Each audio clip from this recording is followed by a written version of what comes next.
Hi folks, welcome back to Recently Seen Reading. It's Heather. I've had an okay reading week this week. A couple of kind of mediocre, middle-of-the-road novels. A couple that are sticking with me and I want to spend a little bit more time thinking about. A couple of books related to my research and a stack of articles that I've read that I'm not going to talk about at all. So at the top of the kind of positive stack of books I've read this week would be Valeria Luiselli's Lost Children's Archive. I found the structure of this particularly interesting, especially the kind of artifice that it uses around an archival fond. So the descriptions about what's in each book or each box is kind of fun as someone who's got some archival training to see somebody using that as a way of setting up the structure of a section of a book. I think it's a complex and interesting novel. I know that some folks are kind of a little iffy about it, but it's made me want to read more of Luiselli's work, which for me is always a good sign for a novel, that I haven't just gulped it out of pleasure reading, pure kind of plot-driven reading, but am caught by more of the technical literary aspects of the book, so I've quite enjoyed that. Something I've just finished this morning is Gail Jones's Goethe Ghidorah, and I have to spend more time with it. It's a 1975 debut novel, and it's a novel about, I think, the sexual and emotional consequences of slavery, both the compulsion and need to record through oral narrative the story of a great-grandmother and the grandmother who were enslaved and impregnated by their enslaver, a Brazilian man. The daughter and the granddaughter, Ursa, who is the narrator of the novel, and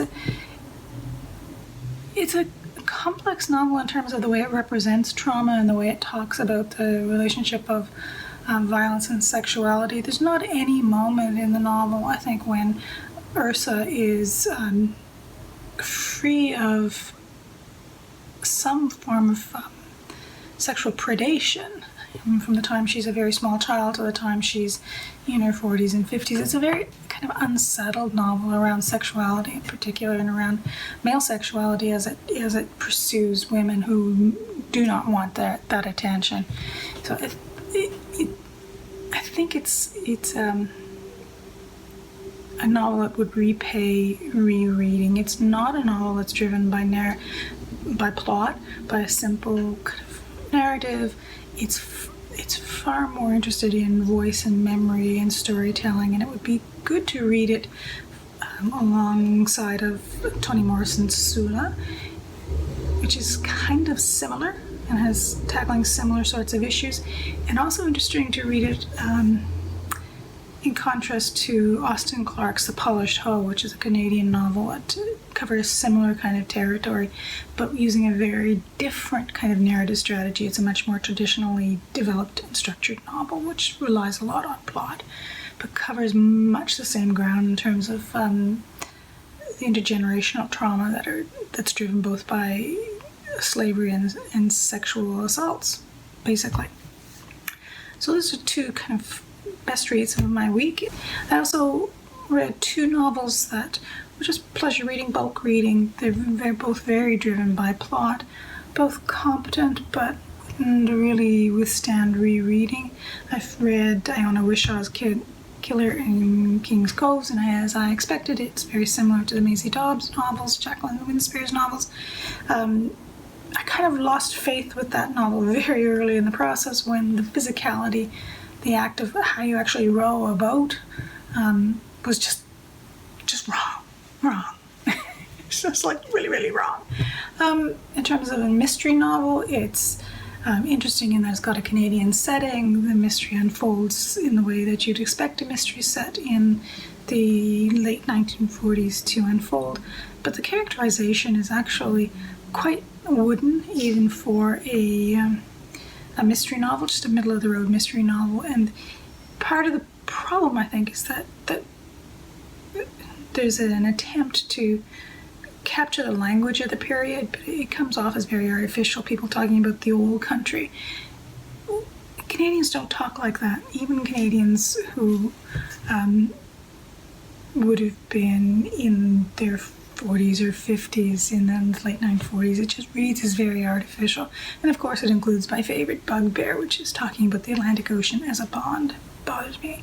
The other one I finished was another kind of rapid read for me. Amy Jones recently released a novel called Every Little Piece of Me.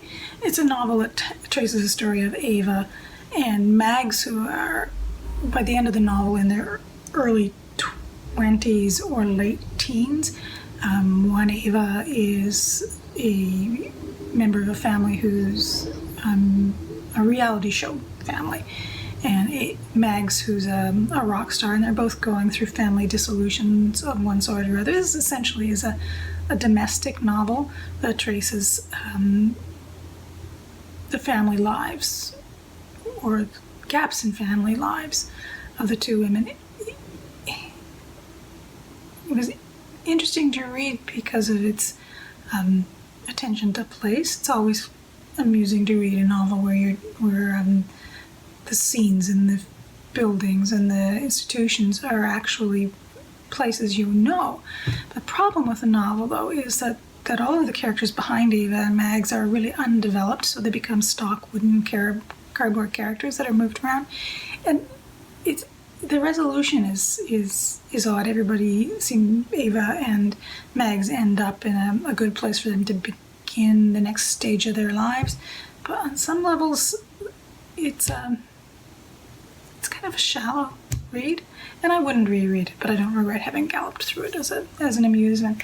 Other than that, I read or flipped through books on Tudor fashion, books on the history of a long gone railroad, all part of kind of a project I'm working on for my sabbatical research. Week coming up, I am hoping to make my way through some of the books I picked up from the library last week, in particular Snare. This week coming up, tomorrow, I need to go pick up another stack of books, mostly graphic novels, I think, from the library this week. My holds list is still at an amusing number. I think I'm over 60 holds at the moment, which is fine because most of the things that are on the list are not even published yet, which is great. It means that I'm likely to get them very early in September and October, and there'll be a mad deluge of books. So that's all from me this week. I hope you've had a fabulous reading week and that next week treats you well. Bye bye.